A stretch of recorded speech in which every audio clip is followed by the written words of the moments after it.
That's all right. Yes, we're decorating here, making it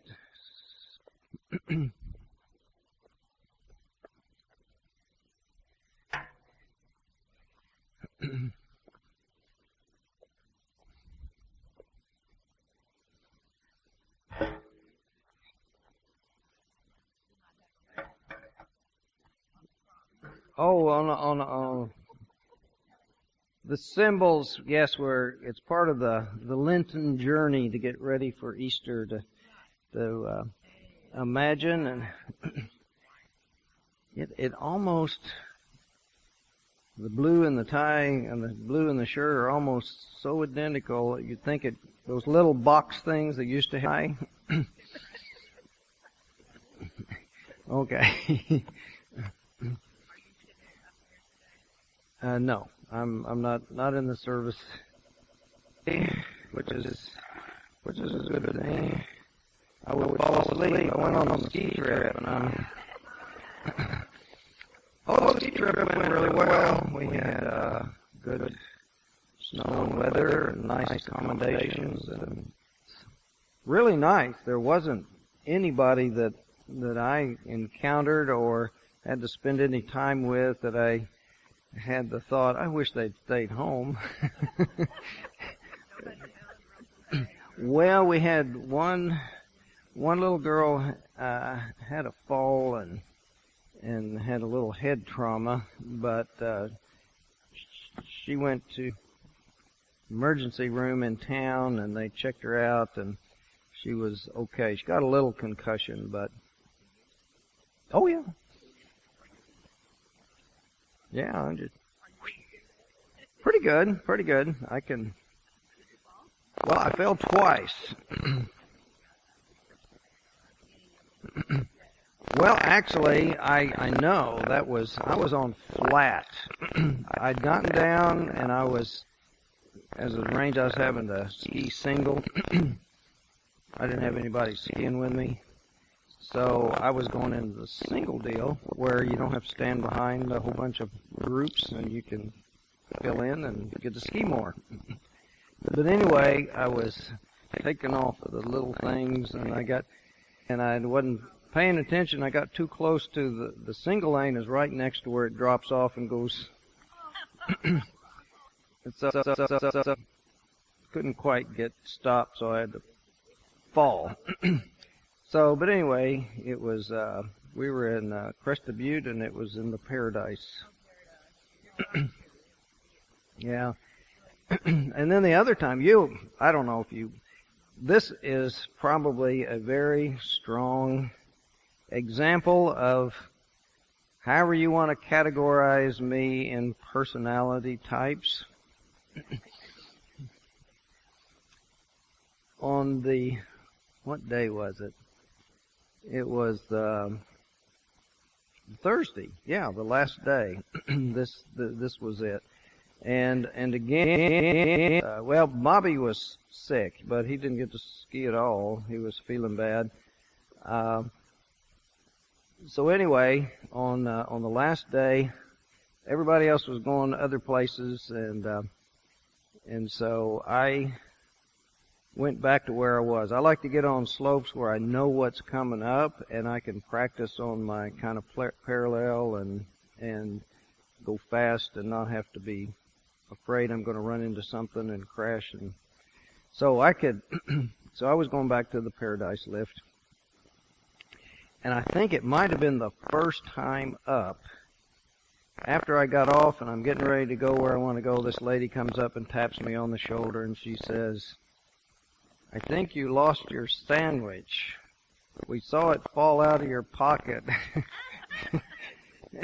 And she told me generally where it was, so sure enough, I mean, all the things I was trying to get done, because we had to move from where we were staying to move our stuff to another room where they had late checkout. So all of that, and to get Bobby set up, make sure everything was okay with him, and pack up the food that we hadn't used, and da-da-da-da-da. Well, anyway, I forgot to zip my zipper. I did, but in order to do it where it had fallen, was in this area that was roped off, and they had done some grooming where they're going to run, some really good skiers. They wanted to do special jumps and like their Olympic hopefuls and so forth. But anyways, all groomed but roped off. So first I had to go up a couple of times to where I could find my sandwich. And it was right below pole 6. But it was not an area where the regular ski runs are. It was those special ones were roped off. So I had to make a couple of runs to figure out which side can I come in and maybe get my sandwich. And after I figure that out, then once I get my sandwich, how do I get out of there without having to take off my skis and climb 20 hill, or without getting shot or arrested for skiing all the way down their specially groomed place that they say stay out of here. So I had to go another time or two, and I get it on the lift and then ski down to about where that is and check it out. But from the lift, some of those things, they look like the pitch is only about like that. And then you get on the hill and you get over there, it's like that. And so you think, climb 20. So anyway, I figured it out. And I got in and I got down. Oh, but the 2 times I fell. This is why I'm telling you why I fell. I thought, all right, I'm not going to mess up their stuff, so I'll just ski down this part that's not groomed. Well, that's powder, and skiing on powder is a whole lot different, and it's hard. Yeah, and it was kind of steep, so I fell. And so I took off my skis and walked over to their part, put the skis back on, and I skied their part and got to where that was. And that was the second fall.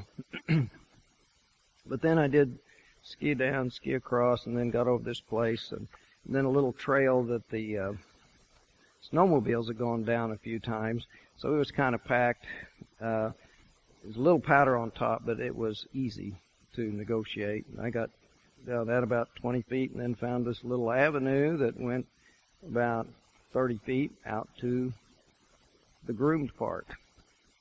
It was 11:30, so I went to Paradise Warming Hut and thing and got a glass of water and ate my sandwich. And as my friends on the trip asked me, was that the best tasting sandwich you ever had? Well, it was. It was really good. I had worked for that. It was ham. No, turkey, because it was the last day and we had a lot of leftover stuff and we were trying to eat it up, and I thought I used up some of the ham to make some sandwiches to take on the bus, but the turkey, in the morning it's going to be good. And the other part, laying on the snow, it was kept cooler than in my jacket. So, oh my gosh. I know. Would you join me? I just remembered I forgot something. Dear God, thank you so much for my sandwich. It tastes so good. Amen. I forgot to say my blessing. I was so busy with all the other stuff. And I just remembered. Thank you. Better late than never. Okay, where we were at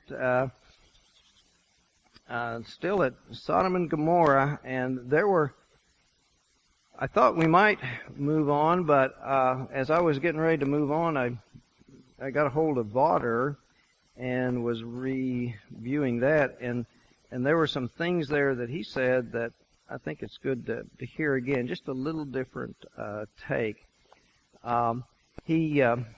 Most of the others didn't pick up on the homosexual issue, and he spent some time with it.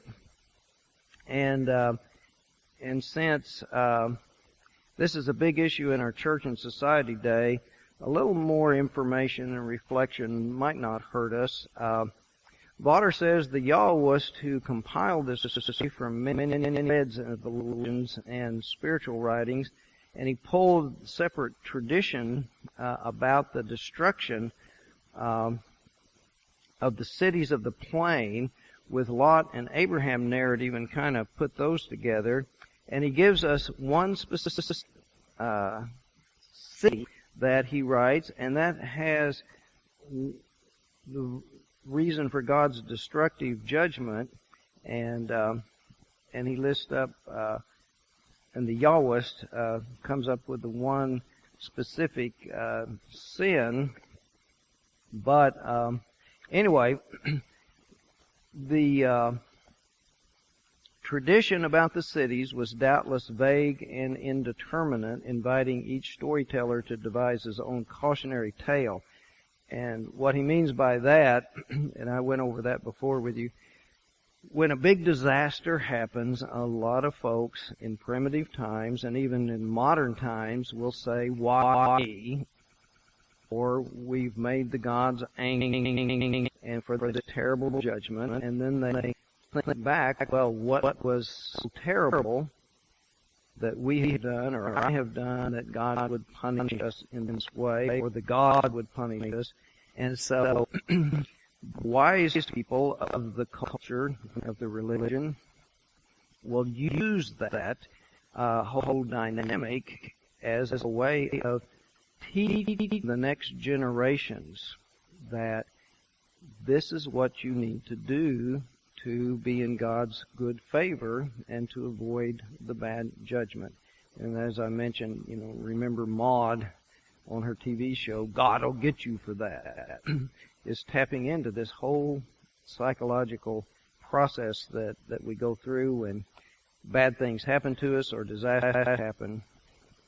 Anyway, he reviews and looks at Deuteronomy 29 and 2 speak of the places of Sodom and Gomorrah in general terms as having richly deserved annihilation because of unspecified notorious offenses, and such is also in Amos and Zephaniah and Lamentations and Hosea, which speak of Admah and Zeboim without reference to Sodom and Gomorrah, but over in Isaiah, Sodom and Gomorrah are listed as earlier instructors of Judah in all the vices, and that Judah's case, they were social and judicial vices, corruption in the courts or at the city gate and so forth, though they were not necessarily so specifically original.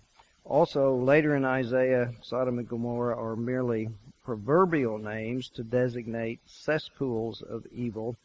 So in the culture, they just, sort of like today, they become expressions of bad and a way to identify how bad it is, meaning it's deserving of total destruction. It is so bad. So in the language and in the culture, it takes on this understanding.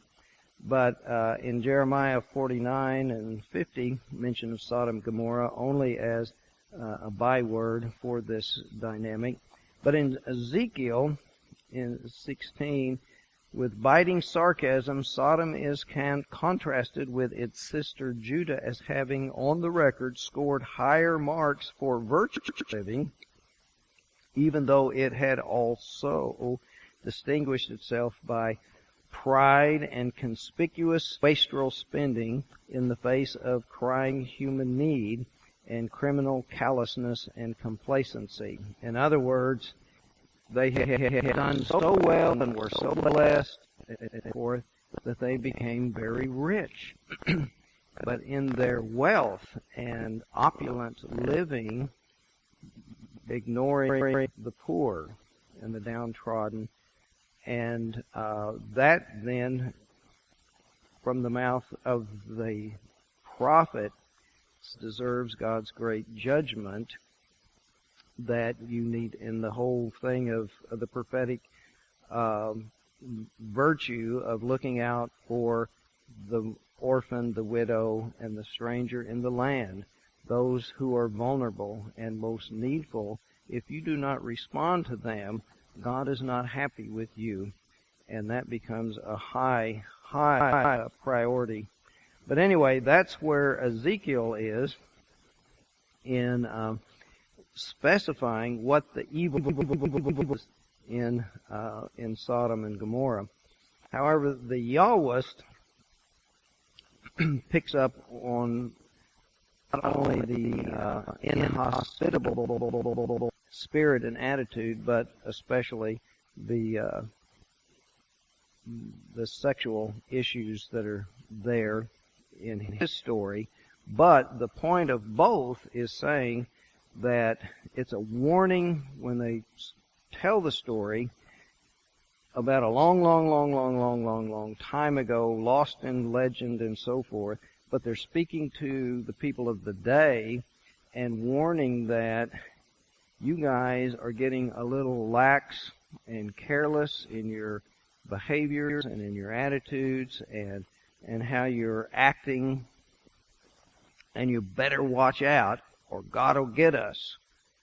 And so the word in drawing back and picking up on Sodom and Gomorrah is saying, look what happened to them. So we better watch out and straighten up our act or else. So anyway, certainly there's no doubt that the Yahwists believed that the evil, what that main evil was, and accounts for the presence in our modern languages of sodomy, which the best of our dictionaries defines as an unnatural form of sexual intercourse, especially that of one male with another, that the Yahweh seems to have. And then in Old and New Testament, homosexuality is treated simply as a perversion and abomination, punishable by death, as in Leviticus 20:13. But a Hans Walter Wolf tries to explain why. What's the theological way of explaining or saying why is it so wrong? Why is it wrong? And his explanation says homosexuality is the failure to recognize the difference of the sexes, which would be saying God created us this way, there are differences for a purpose, so we don't recognize those differences. Then you are undermining the basic way of at a free and fulfilled life through overcoming self-love. So in that sense, selfishness, looking out for myself and only what I want, is a great sin or evil, and an expression of it by this judgment or way of analyzing homosexuality then is a very strong expression of self-love. And that is kind of the basis of the problem with it, or saying that it is sinful. Anyway, it goes on with that same reasoning. Transvestitism was condemned as a kindred aberration in Deuteronomy 22:5. But what happens is in the Hebrew tradition,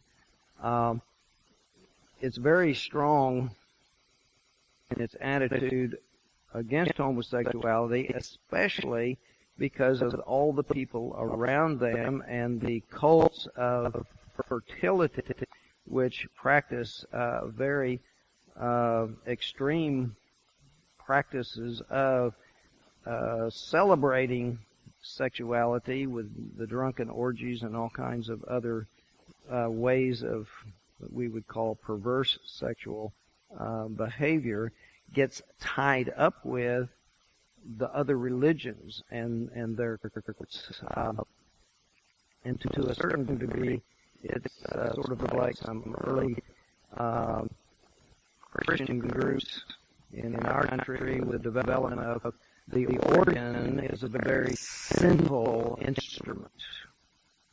Do you know why? They played it in the movie houses in the silent movies. Movies had these girlies, that weren't dressed covered well, and so that was perverse. It was scandalous. And so the organ was a tainted instrument. And the organ that played in those movie theaters that showed those scantily clad girlies and this stuff, it's played there. You're going to bring it into our holy church and play that instrument? Oh my goodness. That's sinful. So it's guilt or sin tainted by association and becomes even more of an abomination in the minds of the folks. But anyway, he does go on to say, not only are there some things there, but in non-Israelite cultures, the Babylonian scriptures, inscriptions celebrate homosexuality. The law code of Hammurabi protected it, and Plato praised it as a virtue. I can't remember, I think in Greek and Spartan, there's evidence that there was a high degree of homosexuality, the males, and these were the soldiers, and they fought more strongly and battled more victoriously because you had, the couples were fighting to protect each other. And if someone killed, the enemy killed your partner, then you went into a race to get even and to vindicate and so forth. And so it was a very positive thing in terms of their military might. It wasn't something it wasn't a negative in that culture. So it was celebrated. But anyway, in making the contrast between the other parts of the cultures and society, the Hebrew faith remained very strict in its attitude about that. But anyway, Vaughter goes on to say, but the Bible did not know any of the facts that we have today in our modern studies of sexual behavior, which have revealed to us that the homosexual is most often what he or she is through no deliberate choice, as said by a decree of birth. So our education and learnings it's really not necessarily the decision or a choice. In the biblical times, they didn't have the psychological and studies about to understand today.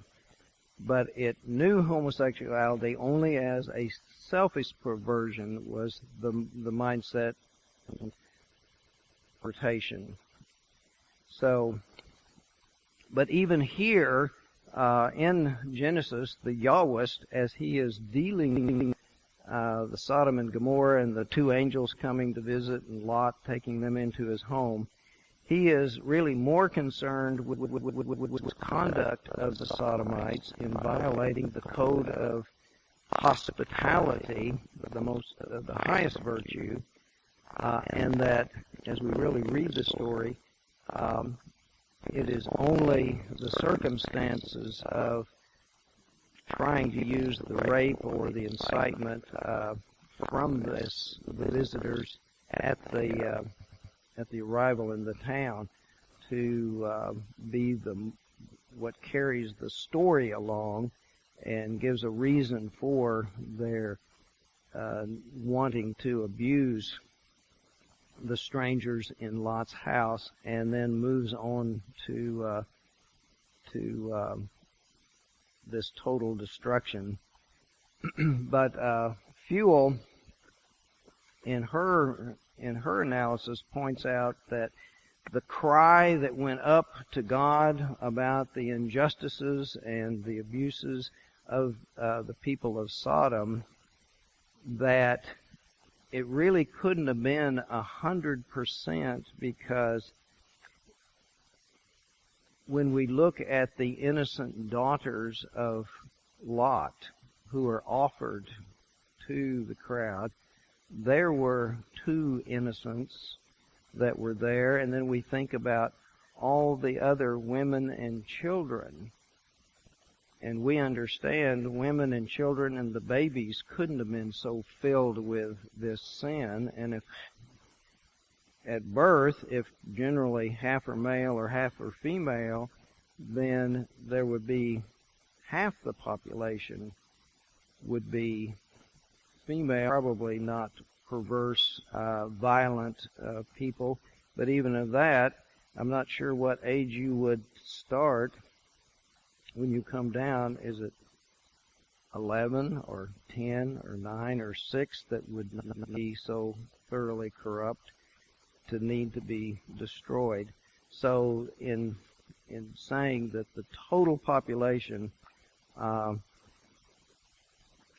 it begs the question. But mainly it's trying to say they deserve what they got.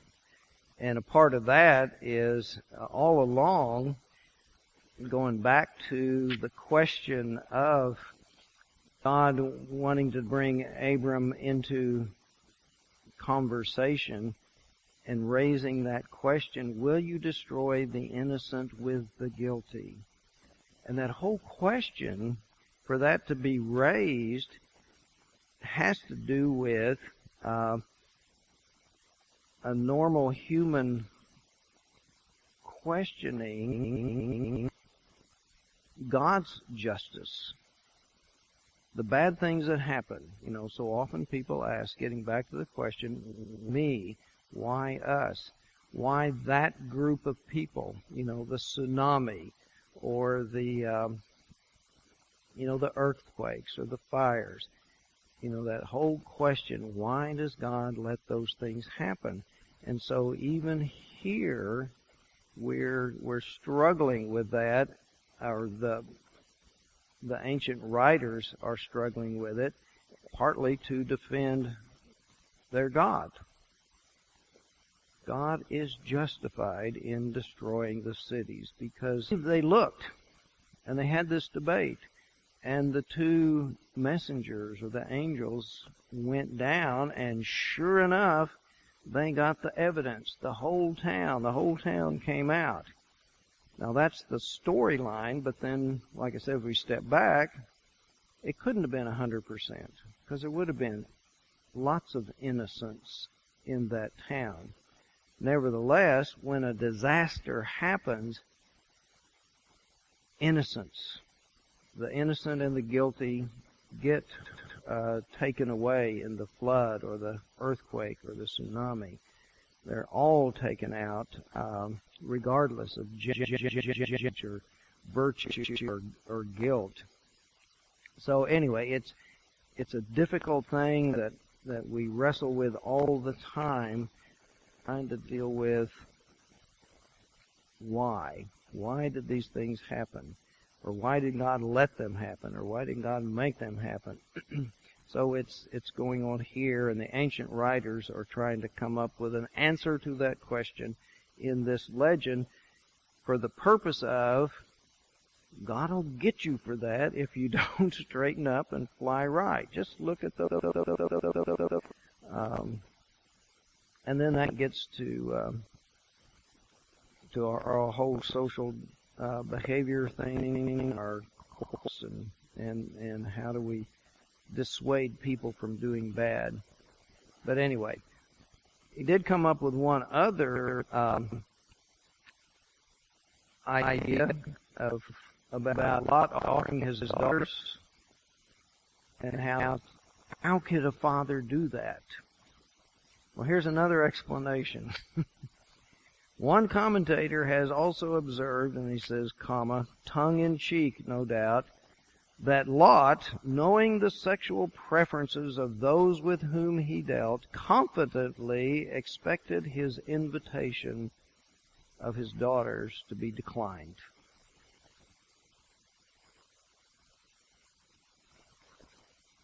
Anyway, then he goes on, really there is no need to make excuses for him as far as the biblical perspective is concerned. In all the stories about Lot, the soundness of Lot's judgment is never the point at issue. The opposite, in fact, is more than once indicated. He's a good and not a bad man, but neither is he heroic in anyway. So, the next thing that Vaughter spent a lot of time working on is that the actual history, geological and ancient history of the story and its origins. And he says, we have seen by now that there is little, if anything, that originally connected the Lot of the Sodom traditions with the nephew of Abraham in chapter 13. The connection has been made by the Yahwists, sometimes smoothly, sometimes kind of rough. But the priestly author's summary, which goes, thus it came to pass when God destroyed the cities of the plain, he was mindful of Abraham by sending Lot away from the upheaval by which God overthrew the cities where Lot had been living. Now that's the priestly summary, and that's all we have. The whole long story is from the Yahwist pen, and the priestly version doesn't name Sodom and Gomorrah and all of the detail. There was in the tradition that there had been a huge earthquake, and the cities in the plains, several of them, or most of them, were destroyed by the earthquake. And probably since this is petroleum in that area, then there were great releases of natural gas or salt or petroleum oil, and it caught fire and had big flames going, destroying even more so. But anyway, now he goes on to say, hardly can there be any doubt that the biblical traditions about Sodom and Gomorrah and about Lot and Sodom are only part of a complex of ancient and hazy recollection that goes back to some actual event or events, to some actual place or places involved in the event, and to some actual person or persons whose lives had been enmeshed in both. The names of Sodom, Gomorrah, Zoar, its names turn up in the extensive records of the ancient Elba, or documents recently discovered, and Zoar is also associated with the Bela, as in Genesis 14. It's a ridge near the southwest shore of the Dead Sea in the Palestine area, and is known from time immemorial as Jebel Usam or Sodom. Nearby is the Israeli town of Sedom, which sounds a lot like Sodom, which has recently been thought to have preserved the name of Sodom. The Dead Sea itself, for the Arabs, the Bar Lut, or the Sea of Lot. And one of the other many salt formations resembling stalagmites that ring its shore will be confidently pointed out to this day as Lut, the daughter of Lot, recalling a variation on the biblical story of Lot's wife, who, was turned into salt because she looked back. But if there is something factual behind the stories, deciding what it is another matter entirely. So anyway, the Dead Sea, he says, had been there a long time, but the shores and the depth and stuff may have changed and is now covering some of the areas that if it wasn't covered by Dead Sea, go out and excavate search and maybe find some more artifacts and get a little better understanding there. So Anyway, so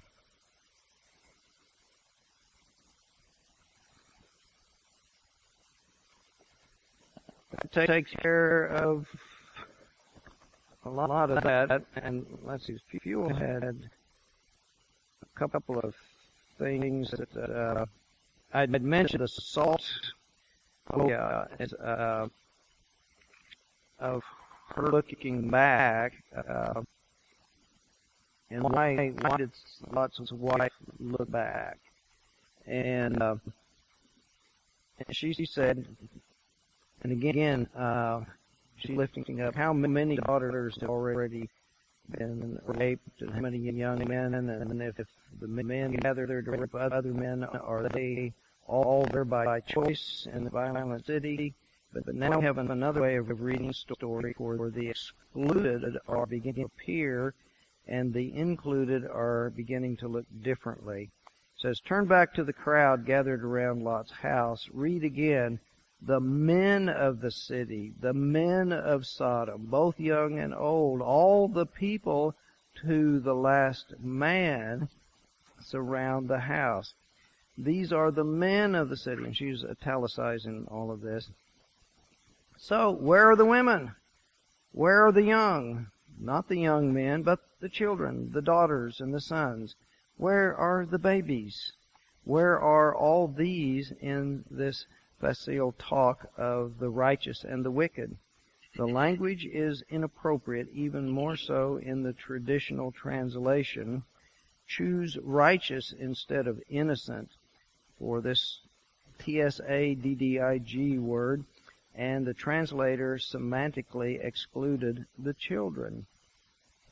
Anyway, we come back to the pillar of salt. Salt is seasoning for the food.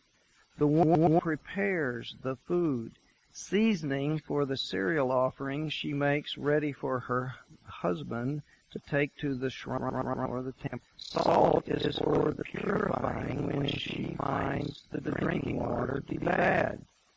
The woman uses salt for preserving food. Her menfolk and her God, Yahweh, use it to prevent food from being grown. Salt in the ground makes it infertile. Salt preserves Lot's wife as a monument which cries out in distress to heaven. For salt is tears, anguish for the women and the children of Sodom. Why look back? Because Sodom has been home. Lot's wife belonging. Now,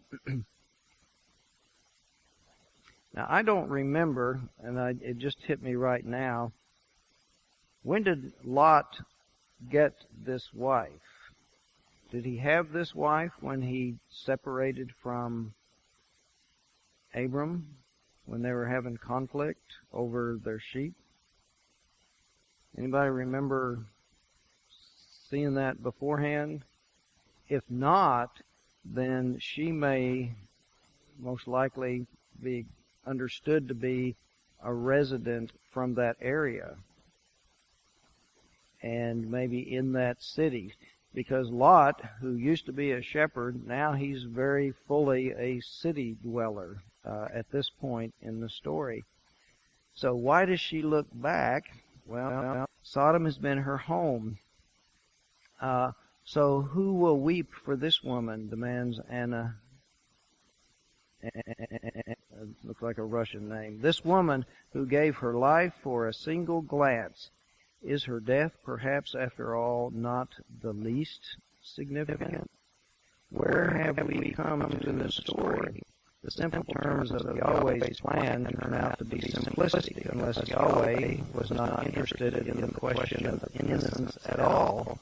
Yahweh's action is deeply compromised. Abraham may be satisfied that absolute justice has been done, but some readers may be far from satisfied. Divine judgment, understood in terms of this story, turns out to be messy, rather like human judgment.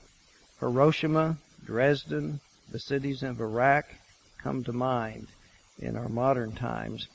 This is rough justice indeed, where Yahweh, the judge of all the earth, might fit on the grid of innocence and evil. Where might God fit as we look at what has happened?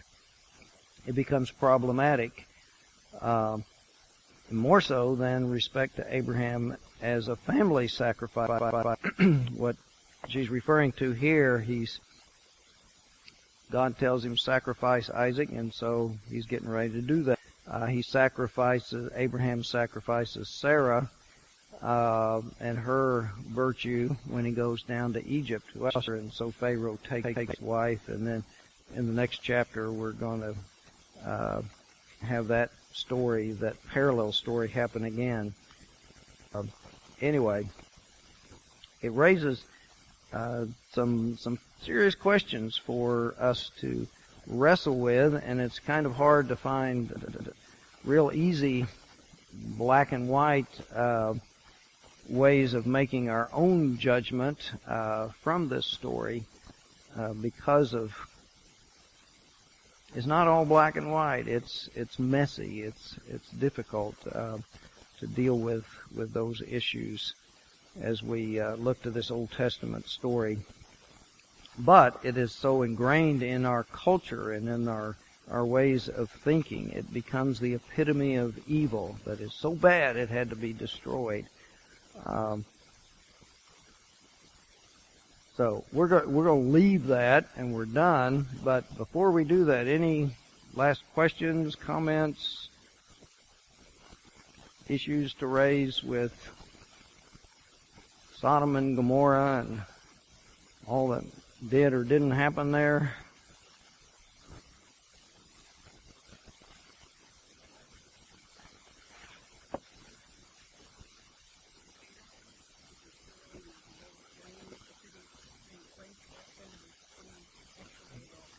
Well, it could have been some volcanic-like eruptions, but since there's not a mountain now from lava that would have covered it,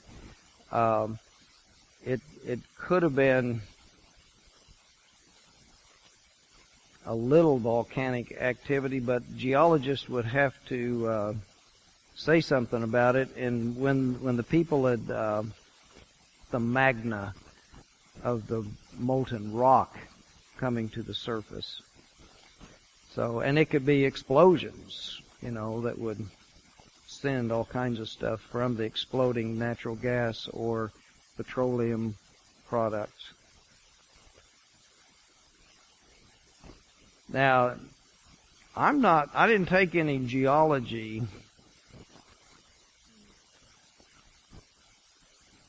but I like science and I look at stuff, and that's what I would suspect. Any other questions or issues? Okay, the next part that we go to is a repeat of the story. That one ends. Daughters have sex with Lot, and they produce these two boys who become the tribes of the Moabites and the Ammonites. And the last verse is, the younger also bore a son and named him Ben-Ami, and he is the ancestor of the Ammonites to this day. End of chapter 19, 20, verse 1. From there, Abraham journeyed toward the region of the Negeb and settled between Kadesh and Shur. While residing in Gerar as an alien, Abraham said of his wife Sarah, she is... And King Abimelech of Gerar sent and took Sarah. But God came to Abimelech in a dream by night, and you are about to die because of the woman you have taken, for she is a married woman. Now Abimelech had not approached her. So a part of this story, understand, is is clarifying the question that was raised but never answered in Abraham and Sarah going down to Egypt. Was all of the plagues and all of the bad things happening to Pharaoh and his family in order to stop him from taking Sarah sexually, or were they punishment for having done so? Here it becomes very clear it's to protect her virtue. But God came and told him in a dream at night, "You will die."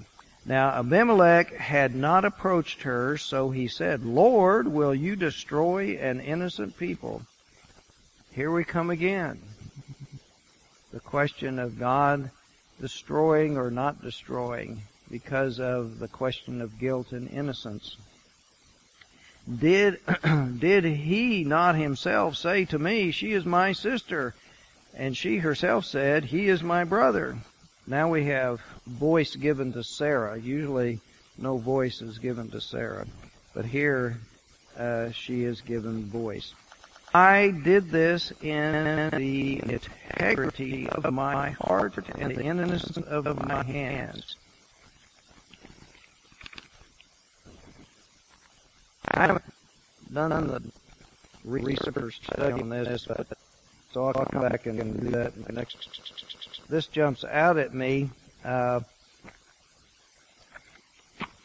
He has gone and taken her. But that's an innocent act. Because he didn't know she was somebody's wife, but he still took her. He didn't invite her. He didn't court her. He didn't ask permission from her parents. Anyway, so we have a culture of different ways of dealing with courtship. Anyway, then God said to him in the dream, "Yes, I know that you did this in the integrity of your heart." So God here is a little sexist story. Furthermore, it was I who kept you from sinning against me. Therefore, I did not let you touch her. Now then, return the man's wife, for he is a prophet, and he will pray for you, and you shall live. If you do not restore her, know that you shall surely die, you and all that are yours. So Abimelech rose early in the morning and called all his servants and told them all these things, and the men were very, very afraid. Then Abimelech called Abraham and said to him, "What have you done to us? How have I sinned against you that you have brought such a great guilt on me and my kingdom? You have done things to me that ought not to be done." And Abimelech said to Abraham, "What were you thinking of that you did this thing?" Now, when you confront someone who has done something foolish, remember this biblical expression. What were you thinking of?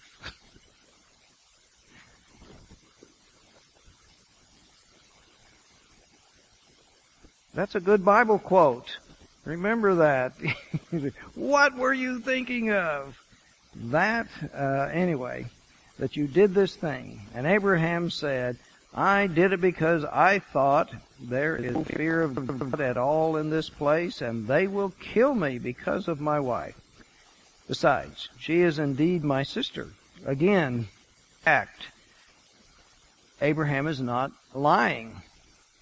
She is indeed my sister, the daughter of my father, but not the daughter of my mother, and she became my wife. Now, in some cultures, this is acceptable. In others, this is incest. It's half-sister. That's not acceptable. In others, as I'd said, where we're trying to establish the purity of the line, the bloodline and not being infused with low-class, scuzzy people from some other place, but us good, pure, honorable and heroic and all those kinds of things, not polluted by other bloodlines, then these close relationships are accepted. But anyway, and when God caused me to wander from my father's house, and it's God's fault. And when God caused me to wander from my father's house, I said to her, this is the kindness you must do. At every place to which we come, say of me, he's my brother. And then Abimelech took sheep and oxen and male and female slaves and gave Abraham and restored his wife Sarah to him. Abimelech said, my land is before you. Settle it where it pleases you. To Sarah he said, look, I have given your brother 1,000 pieces of silver. It is your exoneration before all who are with you. You are completely vindicated. And then Abraham prayed to God, and God healed Abimelech. We don't know what his affliction was. And also healed his wife and female slaves so that they bore children. For the Lord had closed fast all the wombs of the house of Abimelech because of Sarah. Anyway, it seems like this just happened over a couple of days, but then this last line is like it's been going on for months.